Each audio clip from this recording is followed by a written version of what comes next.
श्रीमद् भगवत महापुराण चतुर्थ स्कंद अथे 19 अध्याय। महाराज पृथु के 100 अश्वमेध यज्ञ।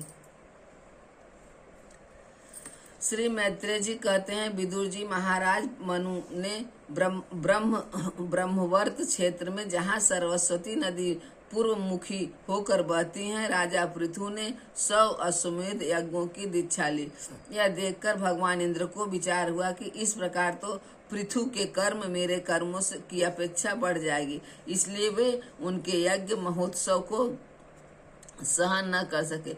महाराज पृथु के यज्ञ में सबके अंतरात्मा सर्वलोक पूज्य जगदीश्वर भगवान हरि ने एगेश्वर रूप में साक्षात दर्शन दिया था। उनके साथ ब्रह्मा रुद्र और अपने अपने अनुचरों के सहित लोकपाल गण भी पधारे थे। उस समर्थ गंधर्व मुनि और अप्सराएं प्रभु की कीर्ति गा रहे थे। सिद्ध विद्याधर दैत्य दानव यक्ष सुनंद नंदनादि भगवान के प्रमुख पार्षद और जो सर्वदा भगवान की सेवा के लिए उत्सुक रहते हैं, वे कपिल, नारद, दत्तात्रेय एवं सनकादि योगेश्वर भी उनके साथ आए थे। भारत उस यज्ञ में यज्ञ सामग्रियों को देने वाली भूमि ने कामधेनु रूप होकर यजमान की सारी कामनाओं को पूर्ण किया था। नदियां दाख और ईख आदि सब प्रकार के रसों को बहा लाती थी तथा जिनसे मधु चूता रहता था, ऐसे बड़े बड़े वृक्ष दूध, दही, अनंत और घृत आदि तरह तरह की सामग्रियां समर्पण करते थे। समुद्र, बहुत सी रत्न राशियां, पर्वत, भक्ष्य, भोज्य, चोष्य और लेहा, 4 प्रकार के अन्य तथा लोकपालों के सहित संपूर्ण लोग तरह तरह के उपहार उन्हें समर्पण करते थे। महाराज पृथु को एकमात्र श्रीहरि को ही अपना प्रभु मानते थे। उनकी कृपा से उस यज्ञ अनुष्ठान में उनका बड़ा उत्कर्ष हुआ, किंतु यह बात देवराज इंद्र को सहन न हुई और उन्होंने उसमें विघ्न डालने की भी चेष्टा की। जिस समय महाराज पृथु अंतिम यज्ञ द्वारा भगवान यज्ञपति की आराधना कर रहे थे, इंद्र ने ईसाबस गुप्त रूप से उनके यज्ञ का घोड़ा हर लिया। इंद्र ने अपनी रक्षा के लिए कवच रूप से पाखंड भेष धारण कर लिया था, जो अधर्म में धर्म का भ्रम उत्पन्न करने वाला है, जिसका आश्रय लेकर पापी पुरुष भी धर्मात्मा सा जान पड़ता है। इस भेष में वे घोड़े को लिए बड़ी शीघ्रता से आकाश मार्ग से जा रहे थे।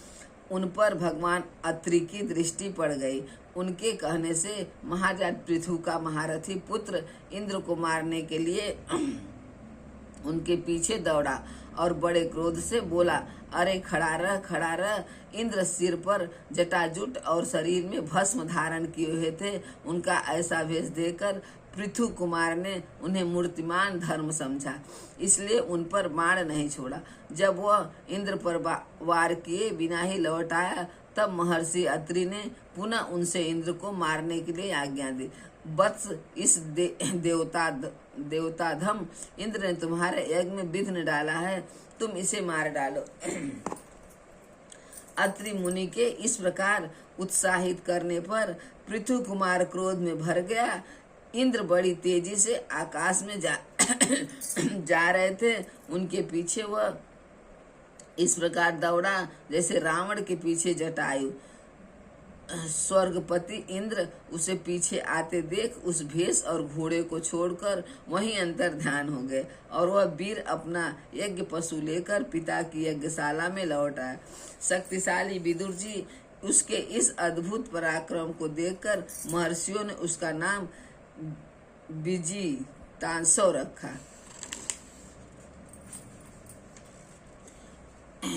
यज्ञ पशु को चसाल और यू में बांध दिया। बांध दिया गया। शक्तिशाली इंद्र ने घोर अंधकार फैला दिया और उसी में छिपकर वे फिर उस घोड़े को उसकी सोने की जंजीर समेत ले गए। अत्रि मुनि ने फिर उन्हें आकाश में तेजी से जाते देखा, किंतु उनके पास कपाल और खंडवाक देकर पृथु पुत्र ने उनके मार्ग में कोई बाधा न डाली। तब अत्रि ने राजकुमारों को फिर उकसाया और उसने गुस्से में भरकर इंद्र को लक्ष्य बनाकर अपना बाण चढ़ाया। यह देखते ही देवराज उस भेष और घोड़े को छोड़कर वहीं अंतर ध्यान हो गए। वीर विजिता सो अपना घोड़ा लेकर पिता की यज्ञशाला में लौट आया। तब से इंद्र के उस निंदित भेष को मंद बुद्धि पुरुषों ने ग्रहण कर लिया।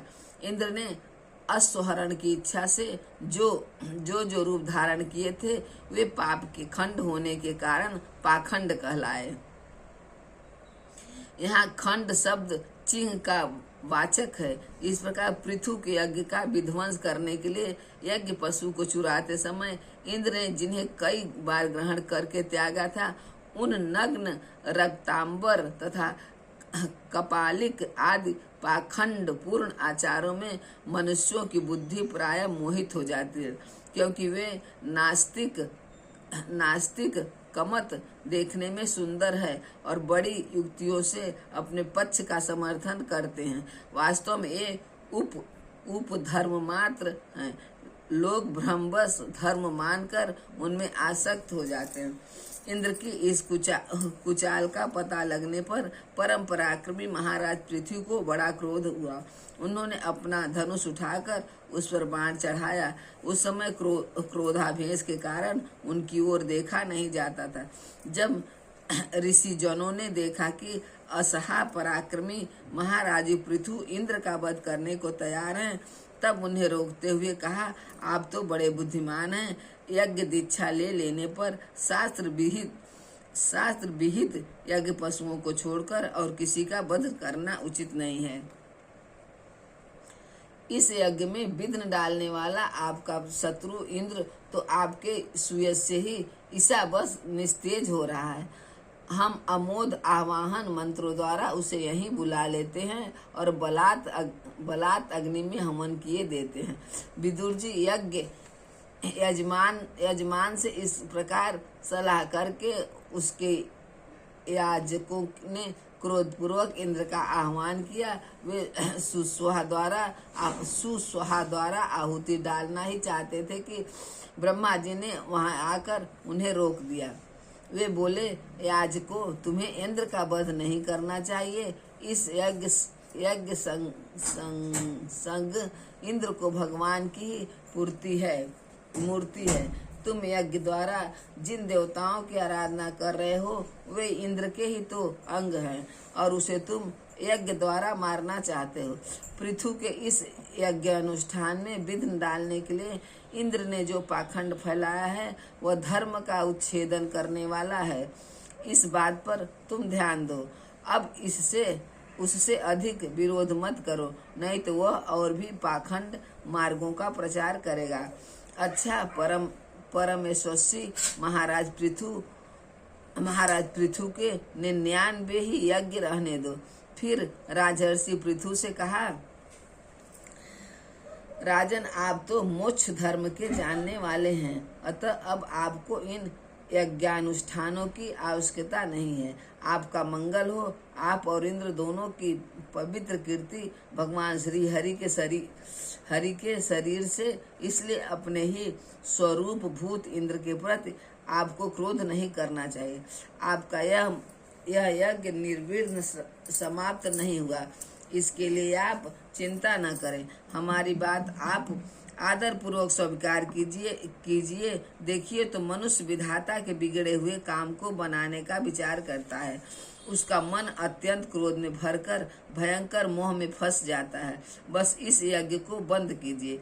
इसी के कारण इंद्र के चलाए हुए पाखंडों से धर्म का नाश हो रहा है, क्योंकि देवताओं में बड़ा दुराग्रह होता है।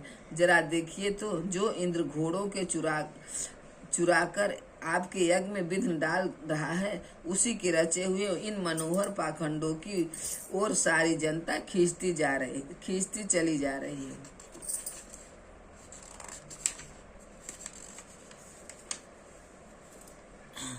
आप साक्षात विष्णु के अंश हैं। बेन के दुराचार से धर्म लुप्त हो रहा है। उस समयोचित धर्म की रक्षा के लिए ही आपने अपने शरीर से अवतार लिया है।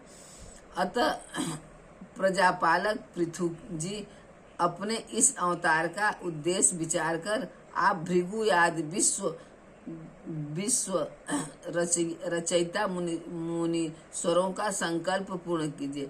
यह प्रचंड पाखंड पथ रूप इंद्र की माया अधर्म की जननी है, आप इसे नष्ट कर डालिए।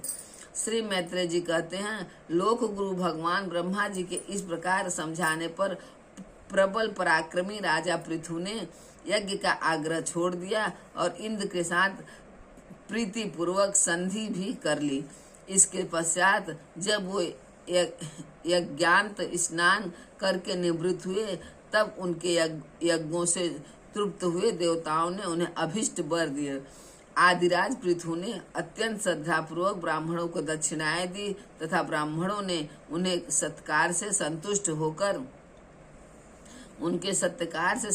होकर उन्हें अमोद आशीर्वाद दिए।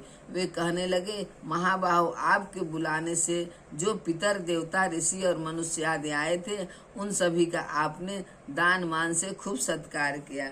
श्रीमद् भगवत महापुराणे पारमहंसा चतुर्थ स्कंदे पृथु विजय 19 अध्याय समाप्त।